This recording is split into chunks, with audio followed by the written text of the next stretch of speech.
One of the things that's true in industries all over the world is that many of them have established research programs. In teaching hospitals, doctors are working alongside practitioners to make sure that research and practice are always integrated and linked. However, in education, that's the exception, not the rule. I think we've always had single schools doing interesting things, but it's much more powerful if you have a network of schools. I suspect the reason research schools in the United States have not been successful is because the different constituents haven't been as aligned as they should be. John Dewey actually formulated that as a goal in 1896, so we know it can be done, and we have some good ideas about how to do it effectively. Now what we're trying to do is recreate that vision and expand it to multiple schools around the world. This year, for the first time, Christina Hinton and I are teaching a course that involves students working with teachers to actually formulate research questions that they would like addressed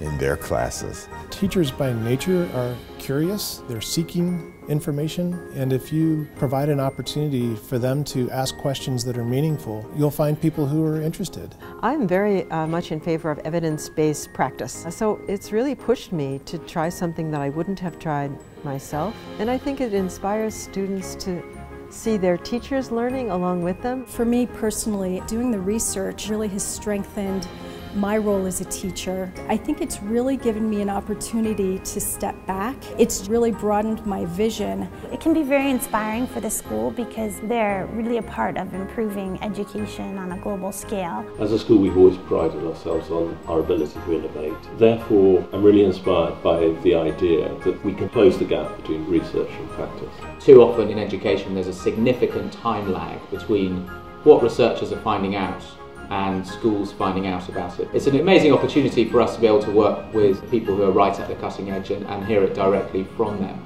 It's important to involve the community, the schools involved, the research community, and for all three of them to have input. I think if you have that kind of alignment, the chances that a study will make a difference are much greater. The frequency of conversations about teaching and learning, the vocabulary that's used very much reflects having been involved with the research. It really makes us more like partners, and I think that that really has strengthened my role as a teacher. Just having that ongoing dialogue is so important.